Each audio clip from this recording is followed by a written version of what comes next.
So, ladies and gentlemen, welcome to Roma Theory. Guten Tag. You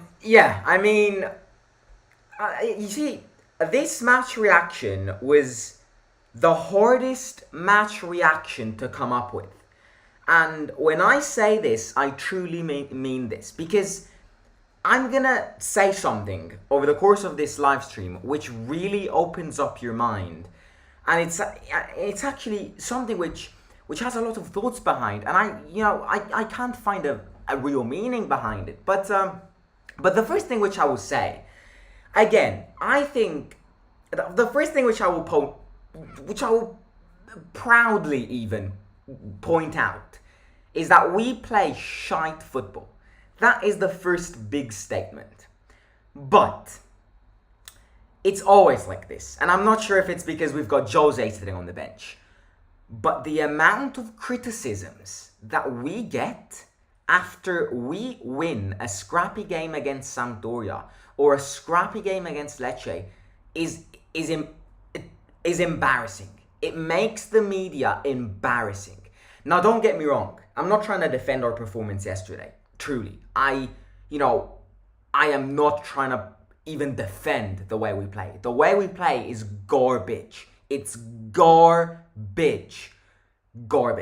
We have to sort things out because, you see, the way we play, one, is boring to watch. Two, sometimes in some minutes of the games, it looks like we have no idea what to do. And obviously, it works against Lecce. It works against Sampdoria. The second you face a big team which knows how to score, you see, it will be problems. So there is no part of me which is saying that we played a good match yesterday. But what I'm saying is that criticisms are, in my opinion, yes, understandable, but the amount of criticisms that this team is getting is embarrassing. It truly is embarrassing because, you see, we don't deserve these many criticisms. We deserve the way, we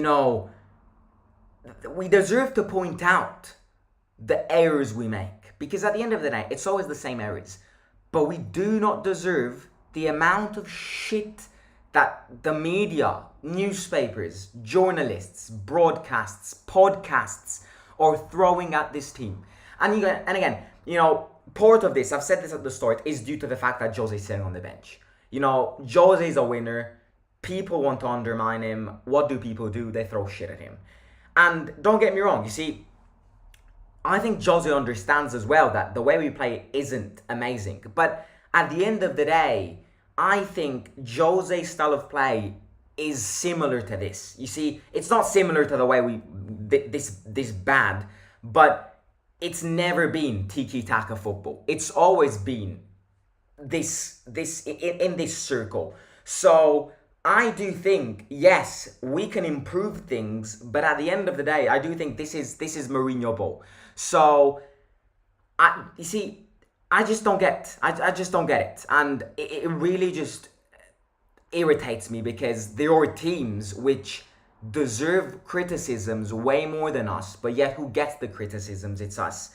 You see, that's the only thing which irritates me. Now, however, to the fact that I will say that we played very bad at football, and it's been quite a few games that we've been playing this bad, especially against low quality teams, because I don't know why, but towards the start of this season, we are performing better against big clubs than little clubs.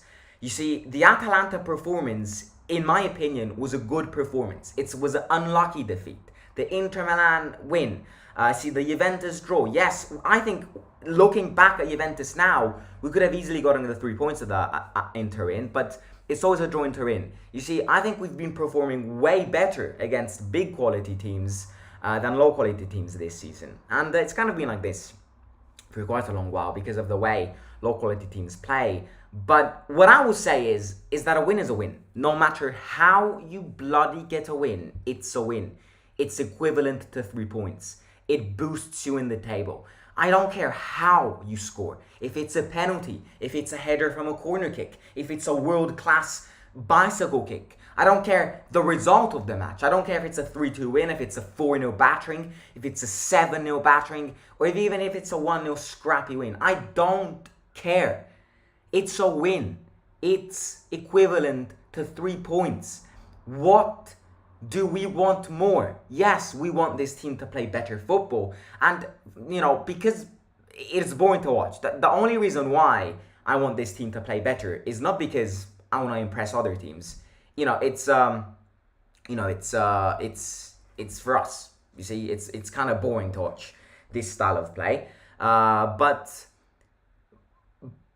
you see, I think a win is a win. And no matter how you get a win, look at the position we're in now. Look at the position we're in now. And this is why it's so hard to comment on this match, because, you see, look at all the criticisms that have been thrown to us. Look at the way we played yesterday's match, which was top 3 worst matches I've seen when it comes to enjoying it in the last decade. The way we played yesterday, the criticisms that got thrown at us, the 1-0 scrappy win, and the fact that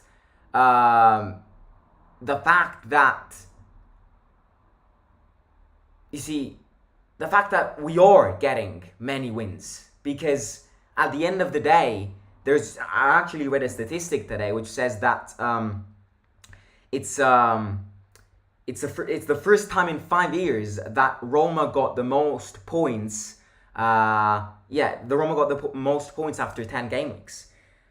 That is a significant factor. So you look at the table, you look at the position, you look at the way we beat Inter Milan, and you're like, this doesn't make sense. How are we 4th in the table when, to be fair, we don't play amazing football? And those are 2 things which just don't connect well. How are we 4th? That's the question I'm asking. Now, what I think is important to say is that imagine this team when Dybala, Wijnaldum, who's missing? When we get our full squad back. Imagine us with a full squad and where we could be if right now, when we lack the biggest players, we're still winning and we're still 4th position. Just imagine that. So I think, you see, it's just it's hard to explain. It really is. It's so hard to find a meaning behind this. But at the end of the day, I think the style of play isn't amazing. We play slow football. We have no creativity and all of that. But I think if there's one thing that we really have, which, to be fair, other Serie A teams have as well, but we are one of the best when it comes to one thing. And that thing, in my opinion, is just the will to fight in that pitch. And especially with the arrival of Jose, I've seen this big word, aggression. I think, and that's partly why I think we are 4th right now. Because realistically speaking, you see our tactical performances and the way we expose our tactics, we don't deserve to be top 4. But you look at the aggression that most players are putting. For example, Pellegrini yesterday, I've never seen Pellegrini fight that much. And in other position, which, you see, I've said this many times, I think people are probably asking themselves, why the hell do I put Cristante in the man of the match kind of list? People have got this fixed vision of Cristante being shit, and it's wrong. Because yes, Cristante can bottle things. Cristante is so slow, but people have got this fixed image of Cristante being shit. Cristante yesterday was fundamental. Without Cristante, we would have conceded yesterday. That is why I'm putting him in. Because he's a classic player, which in my opinion doesn't get enough credits for what he does. Don't get me wrong, he's never like this. He's never this consistent. He never keeps, you never see Cristante play well a match and then kind of play another really good match. He is not consistent. But people have got this fixed.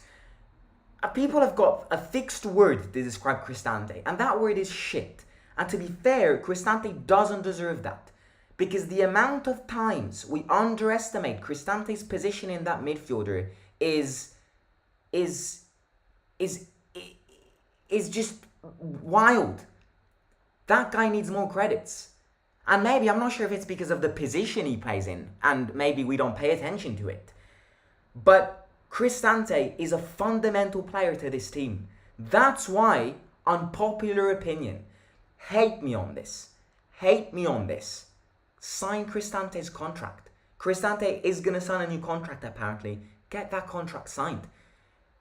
If Cristante can improve when it comes to the consistency level, and maybe, I don't know why, turn into a faster version of Cristante, he can easily, and I say easily get one of the best defensive midfielders in the Serie A award. And you see, I'm going to get hate for this. I truly am. Because there are going to be people who say, oh, Cristante's Italian, Simon's Italian, obviously he's going to defend him. Say that. I couldn't care less. Because Cristante is fundamental to this team. And that's why I think he can learn a lot from Matic as well. Cristante is still very, very young. The fact that he's got Matic next to him isn't good when it comes to both of them playing together. But Cristante can learn a lot from Matic because they're two very similar players, very similar characteristics. So yeah, and I also think, you see, Tammy, we bought Tammy for one reason. That reason is to bag the goals. He's bagged the goals last season. He's not bagging the goals this season. Tammy has got one responsibility, and that responsibility is to bag the goals. But I don't think Tammy's performance was too bad yesterday. In fact, I think if you say who played better, Tammy or Belotti yesterday, 100% Tammy. I think Tammy played better than Belotti yesterday. But yeah, I mean, Tammy got booked to score goals, and he's not doing that. So obviously that doesn't mean that Tammy needs to back the goals. That's end of discussion. Tammy was bought to do one thing. That thing was to buy goals, or back the goals.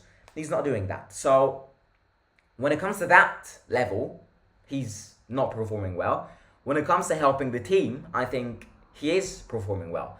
Because I think he's understanding that without Dybala, the support that he's getting is not enough. So he needs to try and do more for himself without Dybala. And another thing which I'm going to say when it comes to speaking about Tammy and Belotti, I'm not liking them both starting. I don't think they support each other. I don't think they play well. And I think something which we were saying yesterday is that when both Tammy and Belotti starts, Tammy plays way deeper. One, if he plays way deeper, he's not going to score the goals. And two, Jose has said in many press conferences that he doesn't like that.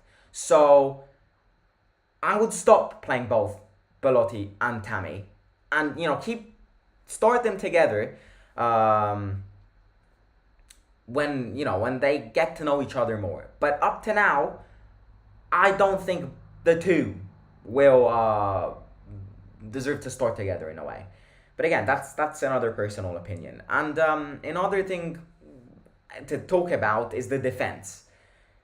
Because the defense has been class lately, and there's nothing we can say about this. There's nothing we can say to Mancini. There's nothing to say to Smalling, who's performing like God lately. And especially there's nothing to say to Ibanez, because his growth from the start of the season to now is imminent. So he's growing a lot. You can tell he's becoming more mature when it comes to decisions as well. And yeah, the defense is playing well. So yeah, at the end of the day, bad performance. And do I really care? This links back to what I said at the start. No, I don't. Because yesterday, 3 points were vital, and we did what we had to do. Our job yesterday was to get the 3 points, and we got the 3 points. So that is definitely something to say. But yeah, our performances need to be better. They have to be better. They need to be better. And I also think it is due to our injury crisis, without a doubt. and this kind of, again, links back to what I said at the start. Imagine if we're performing this way and if we're fourth in the league, playing like this without Dybala, without Wijnaldum. Imagine what this team can achieve when Dybala and Wijnaldum get back. And yeah, now we've got a very tough game next Sunday. We've got a very tough game. I don't think it needs any explanations, any descriptions. We're playing, I've said this yesterday, one of the best teams in Europe right now. I don't want to say anything about that match because, there will be a dedicated live stream for that, which will come towards the end of this week. We'll have a few days without obviously the Europa League match. We have a few days to talk about transfer news, if there's anything related to transfer, and all of that. So tomorrow, which is Wednesday, and Thursday, we'll talk about what's going on behind the scenes, with more transfer news and stuff. And then on Friday, it's the start of a really, really, really big match. It's Napoli at home. Now, I'm not gonna say anything. Stay back. Get back on Friday if you want my match preview for that. So I'm not gonna say anything when it comes to the Napoli game right now. However, the focus needs to shift to the Napoli game, and I mean immediately after that match ended, the shift, the attention, all of that has to go on the Napoli game. Because the Napoli game, if there's one thing which I'll say before the dedicated match preview, the Napoli game is a game where concentration is the most important thing out of everything. We can play bad, we can play terrible, we can park the bus. I don't care what we do in that match, but if we're not concentrated, it's the end. Because Napoli play fantastic, enthusiastic, superb football. And yeah. Right, let me read some comments and then I'll end the stream. I love the well-regarded result from Ghana, West Africa. Pellegrini wasn't good and hasn't been good this season so far. I actually disagree. I think Pellegrini was my man of the match yesterday, because I think he was everywhere. I think he fought, he bagged the goal, and all of that. If we want to beat Napoli, then we can win the Scudetto, says Fortunato. And yeah, also one last thing which I'll say is that Zaniolo gave a really positive impact. Zaniolo got subbed in and the match kind of changed. Obviously, he got that disallowed goal and all of that. But again, this shows you that Zaniolo brings the team forward. With Zaniolo, one thing is important and one thing is vital. Counterattacks work with Nico on the pitch because he does that really, really well. Zaniolo was dominant yesterday, absolutely agree. He should have passed one of those, but he's a boss. He's a mafia boss. I can see Belotti and Tammy working well together. Tammy is becoming more aggressive and not putting his head down on every play like how he was in the beginning of the season. Goals will come, but if you don't play as a team, you'll get nothing. It's better we win 1-0 playing like yesterday than playing like the one with Atalanta and lose. Fair statement, to be honest. Nothing to say against that. Even the last chance that Zaniolo had, he had pretty much Sampdoria's entire half, but no, he couldn't have stayed on side but a couple of yards somehow. We're being too defensive in our approach. We put too many defenders on the pitch, says Chefas Duze. Sorry if I'm mispronouncing it. In the end, it was okay. 3 points, but we looked terrible. Regardless of boring, how many chances will the striker miss? And yeah, missing accuracy, missing chances, all of that is something which we have to improve. Really. Anyways, I'll catch you soon. If you haven't already, make sure to smash the subscribe button, smash the like button, follow me on Instagram over here, over at Simon_, AS_, and I'll leave you a little clip. If you were there for the Sampdoria match preview, look at this. Enjoy this little clip. Let me get it on. Just like Nico, in fact. So I think this is a classic game where Nico, Tammy, or Pellegrini can score if they play. Pellegrini. I'm going to say Pellegrini. And again, I'll say this. If anyone likes betting here, Pellegrini. I'm stuck with this Pellegrini, and I'm going to say Pellegrini because I feel like Pellegrini will score. there's just this vision which I see, which Pellegrini will get back scoring against Sampdoria on Monday. So remember this: Pellegrini to score.